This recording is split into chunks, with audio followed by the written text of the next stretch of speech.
Lynch under center. He's going to run it. He's going to run it into the end zone. Lynch throwing deep left side. Wide open.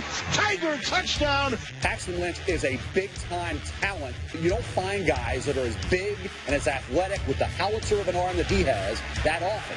Here's Lynch under center. He can sneak it himself. The sea parted, and the Tigers score again.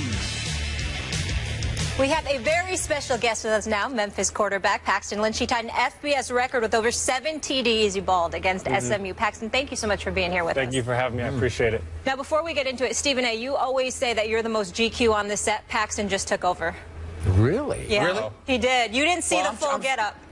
He's entitled to believe that. Oh. I mean, I definitely think it's important that a young lad such as himself has a lot of confidence. You look great. You're an athlete. You're about to get picked up in the NFL draft. You'll probably be a big-time quarterback. I wish you nothing but the best. But when it comes to the GQ, my brother, come on now. I hope someday you can maybe pass the torch down to me. Then. Oh, maybe someday. Good answer. Yeah. Good answer. Maybe someday. Yeah. Respect your elders. Respect your elders. Paxton, make a case why a team should draft you. Well, I mean, there's a lot of good players, obviously, in this draft, quarterback-wise, with Carson and Jared. I mean, they've done some very impressive stuff where they are. And I know Carson didn't really get looked at that much because he went to a small school, but what he's getting, you know, the recognition he's getting, he deserves, in my opinion. But, you know, I think we're obviously all good players, and we all have our own unique style of play. I think that I'm very athletic, I'm very big, but then I can also stand in the pocket and throw the ball. I have good arm strength, in my opinion. So, you know, I think we all bring our own unique attributes to the table, and you know, it's kind of whatever a team wants, that's what they're going to get. Stephen A. Paxton, what happened? You lost 3 straight. Temple, I forgot the other 2, and then you lost in the SC, you know, the bowl game against Auburn. Right. Lost 4 or 5, lost 3 straight. What happened during that period, and how much of an impact do you believe it's had on your stock approaching the NFL draft? Honestly, I think that it's had a very big impact on my draft stock, especially the last game against Auburn. But I know whenever we lost to Navy, Houston, and Temple, just kind of bam, bam, bam, and we were really high, you know. We were like 8-0 or something like that, and after we lost to Navy, we were like, you know, we could still do something special here at Memphis. You know, that was a program that never really won games, so you know, we're going out to win those games, and we lost to Houston, and that one really hurt because we were up by 20 points like 3 times in that game. We lost that game, and then that one kind of just rolled over into Temple, and you know, Temple pretty much got after us pretty well, and then we had that game against SMU where we just, you know, put it on them.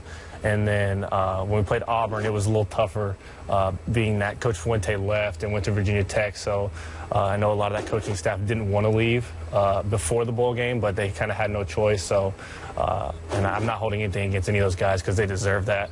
Because we came in together, and now we're all getting our own opportunities. So I'm proud of those guys, you know, getting that opportunity. So it was rough losing your head coach and, you know, one of your play callers, and someone, you know, that helps you prepare and all that. And as smart as he was and how much he helped me, it was pretty rough, you know, playing that game without him. And you know, when you only throw for 100 yards or something like that in your last game, you know, people are going to say some stuff about it now.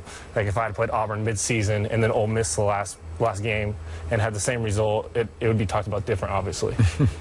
Gotcha. So your dad's 6'5". You grew up in a small town just north of Orlando, yet you did not play basketball at all as you grew towards 6'7". Why was that? I mean, my parents tried to get me to play when I was a kid, like in the YMCA league, and I got like film of it. Me and my brother like just walking and just giving the ball to each other like over kids' heads and stuff. And I don't know, it was just really like never fun to me. I just never really loved it. Yeah, like my dad, obviously, and mom loved playing it, but I just was kind of baseball, football all the time. Like Saturday mornings, I'd Pop Warner game, and then Saturday afternoon, I'd go play baseball. So, really? Yeah, that's how I kind of grew up. Wow. But you consider yourself very athletic for your position, yeah, right? Definitely. So I assume you could have been a pretty good basketball player. Yeah, I guess we'll never know. I know my high school coach, or my high school basketball coach, was the athletic director, so he was always trying to get me to play, but me and my brother were just, you know, never into it. Interesting. Looks like things turned out all right with football. Yeah. I got one more question I want to ask you, Paxton, because one of the things, we don't know this, and I think it's fair to make sure we present this question to you.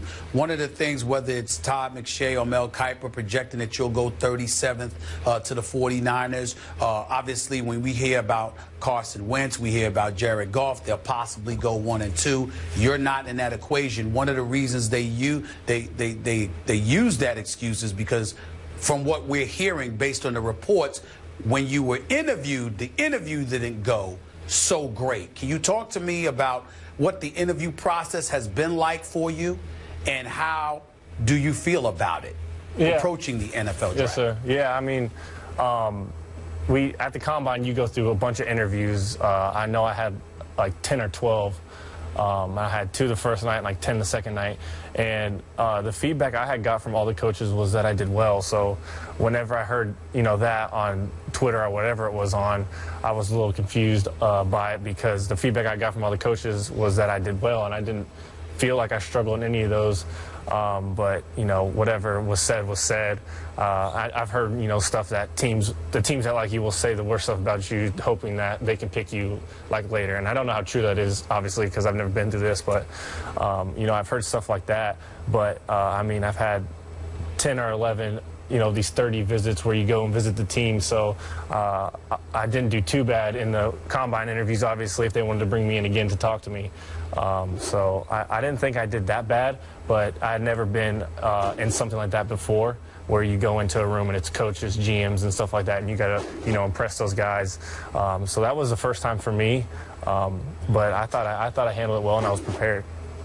Intense for sure. I'm sure you held your own. Paxton, we appreciate you. Enjoy next week with your friends and family. Such a special time, and we look forward to watching you at the next level. All the best. Thank you. First Take is presented by Bass Pro Shops. Your adventure starts here. And in part by the new Money Monopoly game at McDonald's. Play to win. Skip, do you give Dallas or Houston any shot tonight now that they're back at home in their respective games? If Steph does not play, I give Houston the better shot, Stephen A., to rise up and just pride alone to win one game at home against Golden State. I believe Golden State will sweep this series, but if the Rockets are to win one game, it will be tonight. Got it.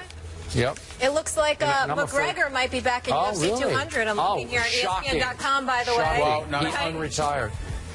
Dana and them are concentrating on John Jones. As far as they're concerned, hey, that's not a foregone conclusion that McGregor's going to fight this fight. All right, we'll see. Gentlemen, we'll keep you posted. Thank you, guys. We'll see you all tomorrow. Have a great night. How are you?